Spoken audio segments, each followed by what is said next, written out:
Welcome to BEd study channel. आज हम लोग फ्री एसोसिएशन या मुक्त सहचर्य के बारे में बात करेंगे। ये आपका एक्सपेरिमेंट है, साइकोलॉजी प्रैक्टिकल है। इसमें आपके मुक्त सहचर्य में आपको क्या लिखना है कि सहचर्य के बारे में लिखना है, एसोसिएशन क्या होता है उसके बारे में लिखना है। तो यहाँ पे आपको उसकी पूरी डिटेल लिखनी होगी। फिर इसकी एक डेफिनेशन आप लिख दीजिएगा, किसी की भी आप डेफिनेशन लिख सकते हैं जिन्होंने सहचर्य के बारे में कहा हो, या आप इनके बारे में ही सहचर्य के बारे में ही सब लिखते जाएंगे। इसमें आगे कंटिन्यू करेंगे। इसमें कंटिन्यू करने के बाद आप सहचर्य के नियम लिखेंगे। नियम के ही बेसिस पे आगे प्रैक्टिकल होगा।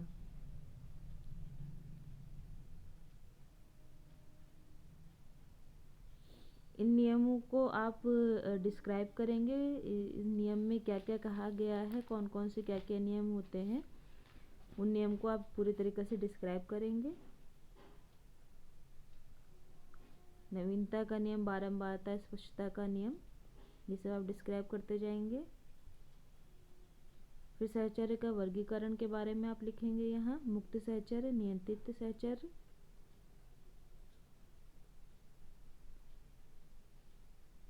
फिर उनको भी आप डिस्क्राइब करेंगे। फिर आंशिक नियंत्रित सहचर्य के बारे में आप लिखेंगे, इसको भी डिस्क्राइब करेंगे।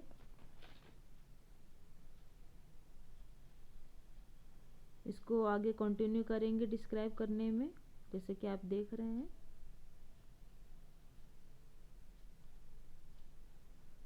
फिर अन्य कारक भी लिखेंगे आप।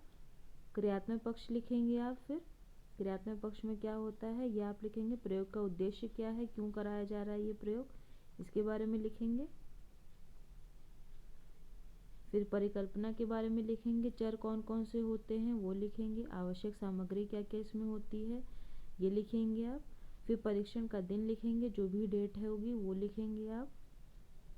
कौन सा डे है, डेट क्या है, टाइम क्या है, स्थान मनोवैज्ञानिक प्रयोगशाला साइकोलॉजिकल लैब लिखेंगे या साइकोलॉजी लैब। फिर प्रयोज्य आप अपने सब्जेक्ट के बारे में यहाँ पे पूरी डिटेल लिखेंगे।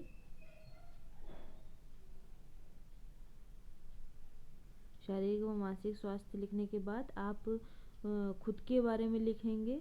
प्रयोगकर्ता से संबंधित जानकारी इसके बारे में लिखेंगे जो आप खुद कर रहे हैं, आप अपनी जानकारी लिखेंगे यहाँ पर। फिर प्रारंभिक तैयारियाँ क्या क्या हैं, क्या क्या की गई वो लिखेंगे आप। सामान्य निर्देश के बारे में आप लिखेंगे, आपने क्या क्या अपने सब्जेक्ट को निर्देश दिए।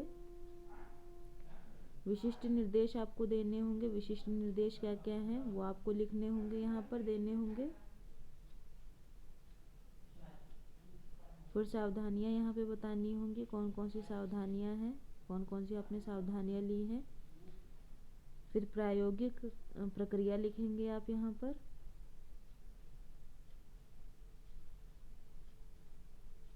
प्रायोगिक प्रक्रिया को ही आगे कंटिन्यू करेंगे, जैसे कि आप देख रहे हैं। प्रायोगिक प्रक्रिया को ही कंटिन्यू करेंगे। फिर अंतर्दर्शन रिपोर्ट के बारे में लिखेंगे।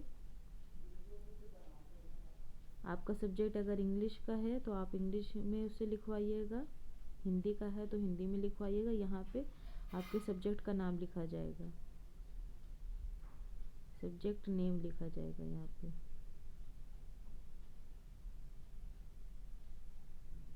इस तरीके से ये आंसर शीट मिलती है मुक्त सहचर्य की या फ्री एसोसिएशन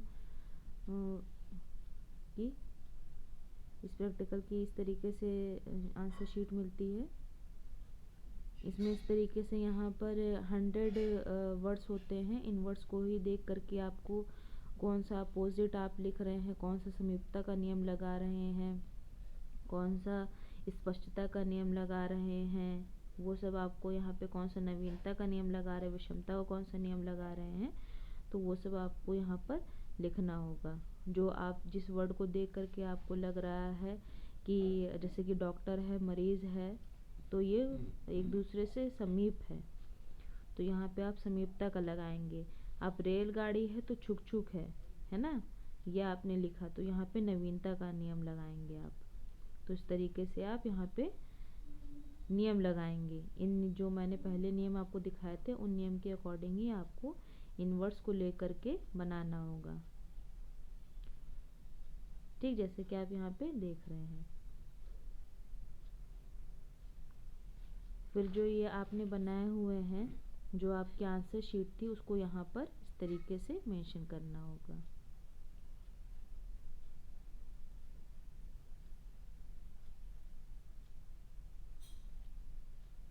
ठीक है, फिर आप यहाँ पे टाइम निकाल लेंगे, कुल समय कितना लगा था, कुल शब्द कितने थे आपके, फिर आप इसका टाइम निकाल करके यहाँ पे लिखेंगे।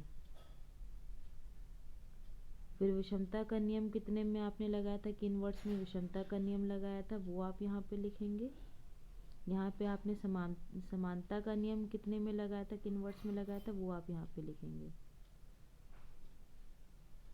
विषमता में आप देखेंगे,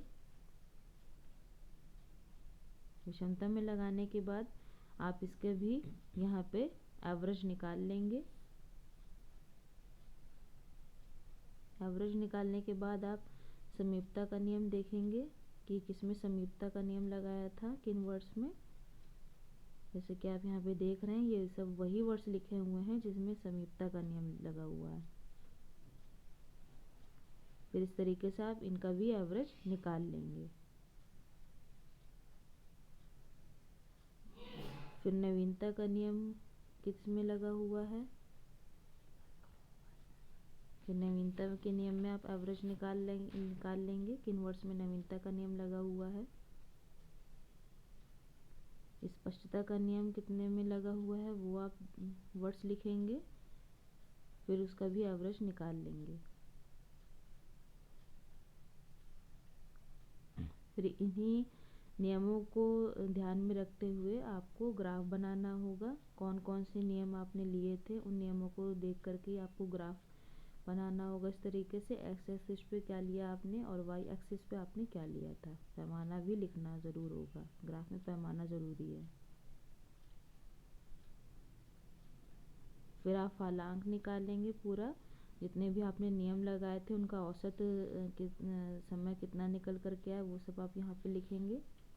फिर परिणामों की आप व्याख्या करेंगे, जो भी आपने नियम लगाए हुए हैं उन नियमों को 1 बाय 1 आप उनकी व्याख्या करते चले जाएंगे। समानता का नियम है, समीपता का नियम है, विषमता का नियम है, नवीनता का नियम, स्पष्टता का नियम, इन सभी नियमों की आप व्याख्या करेंगे कि किसमें कितने सेकंड निकल कर के आए, किसमें कितने शब्द थे, है ना। ये सब आप यहाँ पे इसकी व्याख्या करेंगे। व्याख्या करने के बाद आप निष्कर्ष लिखेंगे कि क्या निष्कर्ष निकल कर के आए, क्या कंक्लूजन निकल कर के आए। फिर परिकल्पना की पुष्टि करेंगे आप, जैसे कि आप यहाँ पे देख रहे हैं। ये करने के बाद फिर आप शैक्षिक निहितार्थ लिखेंगे, एजुकेशन इम्प्लीकेशन लिखेंगे। एजुकेशन इम्प्लीकेशन कि आपने ये जो एक्सपेरिमेंट किया इसे क्या इम्प्लीमेंट करते हैं, इसको किस तरीके से इम्प्लीमेंट करेंगे टीचिंग में। फिर रेफरेंस इसका लिख देंगे, जैसे कि आप यहाँ पे देख रहे होंगे SS चौहान है तो चौहान SS लिखा जाता है। उनकी बुक का नाम, ईयर और पब्लिकेशन। तो ये हमारा फ्री एसोसिएशन का प्रैक्टिकल था, साइकोलॉजी प्रैक्टिकल था। ये वीडियो में भी फिनिश करते हैं। प्लीज़ वीडियो को लाइक करिए, सब्सक्राइब करिए। Thank you.